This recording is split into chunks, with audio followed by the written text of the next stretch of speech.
Magandang araw sa ating lahat mga boxing fans sa mang panig ng mundo.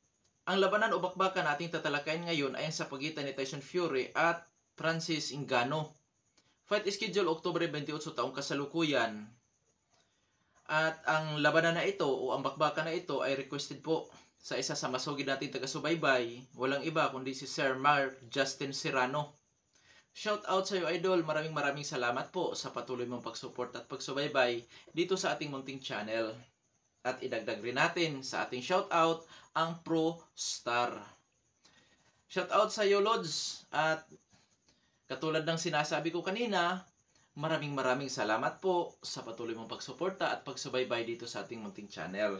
At para naman sa mga boxing fans na bago pa po lamang napadpad sa munting channel na ito, ininyahan ko rin po kayo na sana suportahan po yung ating munting channel sa pamamagitan po ng pag-subscribe at pakilike na rin po kung inyong nagugustuhan ang ating topic. Okay. Tyson Fury kontra Francis Ngannou.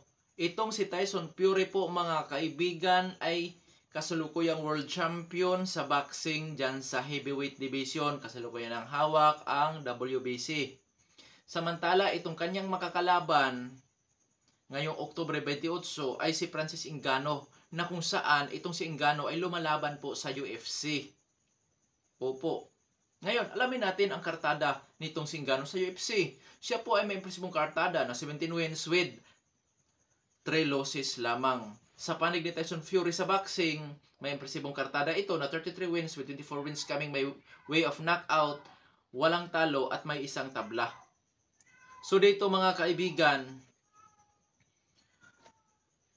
lehitimong boksingero si Tyson Fury, Francis Ngannou, para sa akin, kauna-unahan pa po lamang niyang laban ito sa boxing. Kung mayroon man siyang laban po sa boxing na hindi ko napanood, ibahin natin ito dahil world champion sa kasalukuyan si Tyson Fury na kanyang makakalaban. Sa magatuwid, walang karanasan si Ngannou dito sa boxing. Ang kanyang karanasan po ay nandoon sa UFC.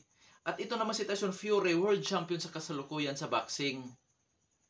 Ngayon, dahil sa ang ating topic ay prediksyon, mga kaibigan, kung ang gagamiting patakaran ay sa boxing, liyamado si Tyson Fury dito sa panalo. Knockoutan man yan o puntusan. Kaya sa prediction ko dyan, Tyson Fury ang mananalo. Pero alam naman natin na boxing ito at tunggalian ito, o alam naman natin na sports ito, tunggalian ito. Ang tanging tsansa lamang ni Francis Ngannou ay ang may knockout niya si Tyson Fury. Tanong, may kakayahan ba si Ngannou? Oo, may kakayahan din ito dahil may mga kamay ito, may power ito. Yun nga lang, kulang po sa karanasan. Ang tanging tsansa lamang ni Francis Ngannou para manalo sa bakbakan ay ang may knockout niya si Tyson Fury. Ang tanong, may kakayahan bang mag-knockout? Ay siyempre mga kaibigan, may kakayahan ito dahil may kamay at may power. Yun nga lang, alam naman natin kung ano ang skills ni Tyson Fury dito sa boxing, which is isang technical fighter po ito na kung saan hindi basta-bastang matatamaan. At kung matamaan man yan, matutumbala at marunong bumangon. Hindi naman siguro nakakalamang ang power ni Francis Ngannou doon kay Deontay Wilder. Alam naman natin kung gaano kadelikadong kalaban si Deontay Wilder. Pero nakakaya naman ni Tyson Fury ang makatayo sa laban kontra Wilder na kung saan lehitimong boksingero si Wilder. Hindi katulad nito si Francis Ngannou na for the first time lamang mapapalaban sa isang boksingero. Kaya dyan mga kaibigan, maliit lamang ang tsansa. Hindi ko kinukuhanan ng tsansa itong si Ngannou na manalo din sa bakbakan. Pero dito, maliit lamang talaga ang tsansa ni Ngannou. Kaya ko naman binigyan ng tsansa si Ngannou na manalo kasi tunggalian ito mga kaibigan. Di natin alam kung baka ma-upset dito si Tyson Fury. Pero sa prediction ko dyan mga kaibigan, Tyson Fury by knockout. Mas malaki po talaga ang tsansa na ma-knockout si Ngannou. Marami po ang posibleng mangyayari kasi dyan. Okay, hindi may knockout ni Tyson Fury si Ngannou sa mga early rounds. Ang tanong dyan, kaya bang tumagal ni Ngannou hanggang 10th rounds kung 10th round ang kanilang schedule? Iba ang sa boxing, iba ang sa UFC po mga kaibigan. Bagamat sa UFC is bawat round yata 5 minutes. So kung may 3 rounds, 15 minutes. Sa boxing naman, kung di ako nagkamali, 3 minutes per 1 round. Tapos 12 rounds. So dyan mga kaibigan, isa sa posibleng matatalo dito si Ngannou yung stamina. Kung kaya ba niyang umabot hanggang 10th rounds, kung 10th rounds man ang bakbakan, ang schedule ng bakbakan na ito. Isa yan sa problema. Kaya malaki po talaga ang posibilidad na matalo si Francis Ngannou by technical knockout or stoppage. Dahil nga doon sa hindi sila magkapareho. Oo, hindi sila magkapareho ng estilo. Alam nyo kasi mga kaibigan, dahil alam naman natin o malaki ang posibilidad na ang masusunod dito na patakaran ay sa boxing, si Ngannou nasanay na kayang gamitin ang siko at paa dahil UFC yan. Isa sa magiging problema ni Ngannou, baka magdalawang isip ito sa pagbato ng suntok. Bakit? Kasi po, ganito kasi yan. Ang nasanayan niya ay UFC. Tapos, sa UFC gagamitin ang paa at kamay. Ngayon, dahil sa focus ka, baka naman bigla mo sipain si Fury, or baka naman bigla mo si Cohen, or i-take down mo si Fury, which is bawal sa boxing yon. Yun ang isa sa magiging problema nitong si Francis Ngannou. At isa pa yung karanasan talaga na kung saan kulang siya, or wala pa siyang karanasan sa boxing. Oo, marunong sa suntukan si Ngannou doon sa cage, which is doon sa UFC. Pero dito sa boxing, mahihirapan siya dito mga kaibigan. Pero kung ang patakaran naman na gagamitin sa labanan na ito ay ang sa UFC, ay delikado din si Fury dito mga kaibigan. Bakit? Maraming babantayan si Tyson Fury. Hindi lang ang suntok ng Ngannou at siko, kasama pa yung paa, na kung saan ang nasanayan naman ni Fury ay ang suntok lamang ang kanyang babantayan. Kaya dyan mga kaibigan, ibang bakuran kasi ang UFC at iba ring bakuran ang boxing. Kaya dito, kung ang masunod na patakaran ay sa boxing, Fury, dahil kung sakali lang, ma-upset dito si Fury sa labanan kontra Francis Ngannou, malaking kahihiyan ito sa professional boxing po mga kaibigan. Dahil mas lamang si Tyson Fury dito.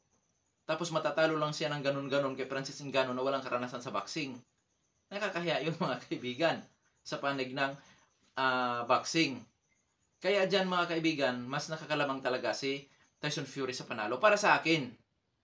Pero sa mga boxing fans or sa mga panatikos sa kahit anong sports, which is yung combat sports na ating pinag-uusapan ngayon or ating tinatalakay ngayon, makikita nyo rin kung anong galaw ba mayroon si Francis Ngannou. Kaya sa galaw naman ni Francis Ngannou, which is may hand speed din po ito, pero sa tingin ko nga, iba talaga magkaiba. Ngayon, kung sakali matalo dito si Ngannou, ang mas maganda doon, magkaroon ng rematch. Na kung saan, ang susundin naman ay ang sa UFC. Para masaya. Para makikita naman natin kung ano ang magagawa ni Tyson Fury doon naman sa bakuran ni Francis Ngannou, which is yung UFC or Ultimate Fighting Championship. Para patas ba? Matalo si Ngannou dito sa boxing, makikita naman natin kung ano ang magagawa ni Tyson Fury doon naman sa UFC. Doon sila sa cage maglalaban. Para patas. Pero dahil sa malimit sa ngayon po mga kaibigan, ang mga UFC fighter lumalaban sa original o lehitimong boksingero, ang patakaran na ginagamit ay ang sa boxing. Kaya, wala pang nakita na boksingero na maliban kay Mike Tyson na lumalaban din sa UFC. Wala pang nakita kasi na ganitong nangyayari. Kunyari, Tyson Fury, Francis Ngannou, ang unang laban nila ay ang sinusunod ang boxing. Talo si Ngannou. Tapos, maglaban ulit sila doon naman sa UFC. Yun mga ganun dapat para maganda, para makita natin kung ano ba ang kakayahan ng pinagkakaiba ng boxing at saka dito sa UFC. Kaya dyan mga kaibigan, sabi ko nga, tagilid dito si Ngannou sa laban. At idagdag pa natin po yung pagka-technical fighter nitong si Tyson Fury at gamitan pa ng kanyang height and reach advantage, which is 5 inches ang diferensya. At dito sa kanilang reach, 2 inches ang diferensya lamang si Fury. At alam naman natin kung gaano katibay ang panga ni Fury. Marunong lang bumagsak, pero marunong din bumangon po at kayang ipanalo ang laban kahit na siya ay nakatikim na ng bagsak. Kaya dito sa labanan na ito mga kaibigan, para sa akin, exhibition match up lang ito. Oo. Para ba sa nangyari kay Floyd at saka ni McGregor, para sa akin, exhibition lang din yon. Pero nakakarga doon sa record ni Floyd yung 15-0 na kung saan si McGregor ay walang karanasan sa boxing. Parang ganun lang din ang mangyayari dito mga kaibigan. Kung kakayanin man ni Francis Ngannou ang mga suntok ni Tyson Fury, doon naman siya dadalihin ni Tyson Fury sa tagal ng laban. Na kung saan, sanay si Tyson Fury sa pangmatagalang bakbakan. Dito sa UFC kasi mga kaibigan, pinaka minimum nila dyan ay 3 rounds. Tapos yung 5 rounds, which is tigpa 5 minutes po yun. Kaya, bibihira naman na mapapalaban itong si Ngannou ng ganong katagal.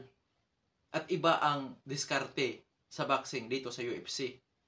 Kaya magkakaiba po talaga. Na kung saan nga, para sa akin, isang exhibition match up lang ito para kay Tyson Fury.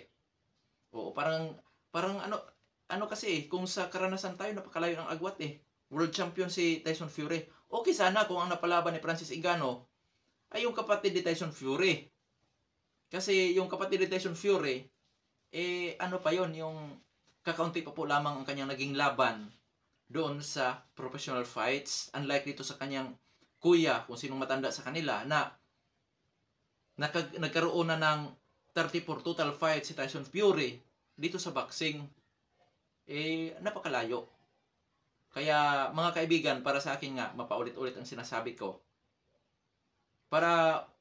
Dahil dito, ang posibleng masusunod ay sa boxing, wala talaga. Malaking kulang kay Francis Ngannou. Oo, dahil magkaiba nga ang kanilang bakuran. UFC ang isa at boksingirong lehitimo yung isa. Pareho silang lehitimo sa kanilang sports na ginagalawan. Kaso, itong si Ngannou pumunta doon sa bakuran ni Fury, which is ang boxing.